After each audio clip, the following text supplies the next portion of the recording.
Hello friends, मेरा नाम शिवानी वर्मा। मैं अपने चैनल शिवानी की वॉइस में आपका बहुत बहुत स्वागत करती हूँ। अगर आपको मेरी कहानियाँ पसंद आती है तो प्लीज़ इसे सब्सक्राइब, लाइक, शेयर जरूर करें। आज मैं आपको कहानी सुनाने जा रही हूँ शादीशुदा लोगों को एक बड़ी सीख। कविता ने ना जाने क्या किया था कि राहुल ने उसे एक के बाद एक थप्पड़ जड़ दिए। हमेशा हर माहौल में शांति से हैंडल करने वाली कविता भी इस बार इतनी अशांत हो गई कि उसने अपनी चप्पल को निकालकर अपने पति राहुल की ओर फेंक दिया। चप्पल राहुल के बालों को छूते हुए निकल गई। ये किस्सा यहीं पर खत्म हो सकता था, मगर राहुल ने इसे अपनी मर्दानगी का विषय बना लिया और बात बद से बदतर हो चली गई। रिश्तेदारों ने भी आग में घी डालने का काम किया। किसी ने कहा, जो औरत अपने पति को चप्पल से मार सकती है वह ना ही तो वफादार हो सकती है और ना ही प्रतिवता। ऐसी औरत परिवार ही नहीं पूरे समाज पर कलंक की तरह है। बीबी के पक्ष वाले कहाँ पीछे रहने वाले थे। किसी ने कहा, 21वीं सदी में भी स्त्री के साथ मारपीट करते हैं, उन्हें तो जेल भेज देना चाहिए। तो कोई कहता, जरूर उसको कोई और पसंद आ गई होगी, इसीलिए पत्नी के साथ मारपीट करने लगा है।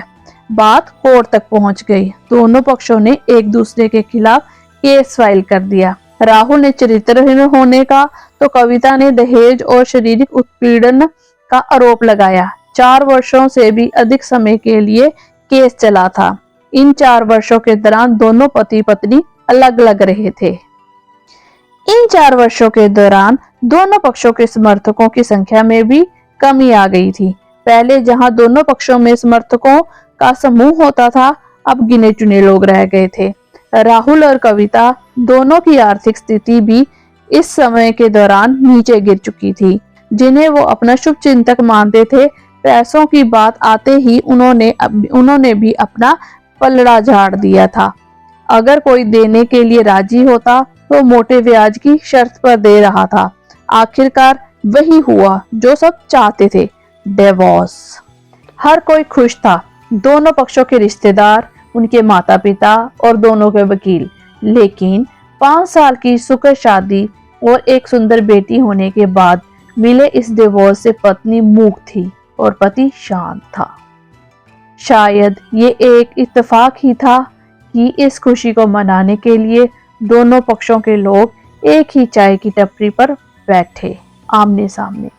इत्तेफाक इसीलिए क्योंकि ज्यादातर लोग जो एक दूसरे के विरोध पक्ष को सपोर्ट कर रहे थे, वे एक दूसरे को अच्छे से जानते भी नहीं थे। राहुल कविता भी इन सभी से दूर एक दूसरे के सामने मेज पर बैठे। कविता ने पति से कहा, अब तो खुश हो गए ना, तुम्हारे मन की जो हुई है मुबारक हो। तुम भी तो आज जीत गई हो। मुझसे तलाक तो तुम्हें भी मिल गया है, कॉन्ग्रेचुलेशंस। राहुल ने दुखी मन से कहा। तलाक को तुम जीत का प्रतीक समझते हो? कविता ने पूछा। पति चुप रहा। थोड़ी देर की शांति के बाद राहुल ने कहा, मुझे तुम्हें 8 लाख रुपए अभी और हर महीने 9,000 रुपए देने का आदेश है। अभी मेरे पास पैसे नहीं हैं, इसीलिए हमारा मतलब मेरा जो सिटी में फ्लैट है उसे तुम्हारे नाम कर देता हूँ। कविता बोली, लेकिन उस फ्लैट की कीमत 31 लाख की है। हाँ, लेकिन हमारी बेटी तुम्हारे साथ है और आगे जाकर उसके खर्चे भी बढ़ेंगे, तुम्हें थोड़ी आसानी होगी। राहुल ने कहा, नहीं नहीं, मुझे सिर्फ 8 लाख ही देना और तुम हर महीने 9,000 तो देने ही वाले हो। मैं मैनेज कर लूंगी। अगर 8 लाख नहीं है तब भी कोई बात नहीं, कविता बोली। दोनों फिर से शांत हो गए। राहुल सोचने लगा, कितनी भोली और समझदार है ये औरत, जो कुछ समय पहले तक मेरी पत्नी थी और अब अनजान। ये वही है जो कम से कम खर्चे में घर चलाती और पैसे बचाकर मेरे जन्मदिन और बर्थडे पर हमेशा मेरे लिए कपड़े खरीद लाती। कभी बीमार भी हो जाती तो पैसे बचाने के लिए मुझे मालूम ना होने देती और घरेलू नुस्खों से ही अपना इलाज कर लेती, मगर घर में कोई भी बीमार होता तो तुरंत डॉक्टर के पास लेकर जाती। मेरी हिम्मती मारी गई थी। मैं ही अपनी झूठी मर्दानगी के चक्कर में इतनी बड़ी गलती कर बैठा। कविता के दिमाग में भी उथल पुथल चल रही थी। अभी भी वैसे का वैसा ही है। पहले भी खुद से ज्यादा हमारे बारे में सोचता था और अब भी वही कर रहा है। ये वही आदमी है जो मुझे एक्सीडेंट से बचाने के लिए खुद मोटरसाइकिल के आगे कूद पड़ा था और अपनी उंगली तोड़वा बैठा था। पता नहीं कौन सी मनहूस घड़ी में मैं झगड़ा कर बैठी। राहुल ने मौन तोड़ते हुए पूछा, अब तुम्हारे कमर का दर्द कैसा है? ज्यादा तकलीफ तो नहीं होती? कविता हल्का सा मुस्कुराई और बोली, अभी भी होता है, वो तो होगा ही। योगा या कसरत भी तो नहीं करती। राहुल ने कहा, तुम बताओ तुम्हारा अस्थमा कैसा है? क्या अब भी दौरे पड़ते हैं? कविता ने पूछा। हाँ पड़ते हैं, पहले से ज्यादा, क्योंकि अक्सर इनहेलर भूल जाया करता हूँ। याद दिलाने के लिए तुम तो नहीं हो अब, राहुल ने बोला। कविता के आंखों में आंसू आ गए। वो बोली, तुम्हें मेरे चरित्र पर सवाल नहीं उठाने चाहिए थे, तो ये परिस्थिति आती ही नहीं। हाँ, मैं जानता हूँ तुम बहुत अच्छी हो, मुझसे ही गलती हो गई, बहुत बड़ी गलती।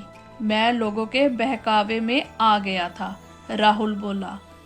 तुमने भी तो मुझ पर दहेज का इल्जाम लगाया था, वो बोला। गलत था और इस बात का मुझे भी पछतावा हुआ, कविता ने कहा। राहुल कुछ कहना चाह रहा था लेकिन हिचकिचा रहा था। कविता ने पूछा, कुछ कहना चाहते हो? वो बोला, क्या सब पहले जैसा नहीं हो सकता? क्या मतलब? कविता बोली, मतलब कि हम फिर से पहले की तरह पति पत्नी बनकर, सच्चे दोस्त बनकर नहीं रह सकते, राहुल बोला। पर ये डिवोर्स के पेपर दिखाते हुए कविता ने कहा। फाड़ देते हैं, राहुल ने अपने पास रखे डिवोर्स के पेपर फाड़ते हुए कहा। कविता ने भी अपने पास रखे पेपर फाड़ दिए। सभी हैरान थे, वकील, रिश्तेदार और माँ बाप। राहुल कविता दोनों एक दूसरे के हाथ में हाथ पकड़े अपने घर की तरफ चले गए।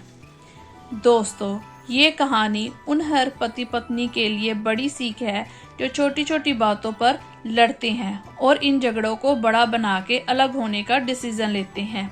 प्यार और झगड़ा तो एक सिक्के के दो पहलुओं की तरह है, दोनों को स्वीकार करना होगा, तभी ये पवित्र रिश्ता अपनी मंजिल तक पहुंच पाएगा।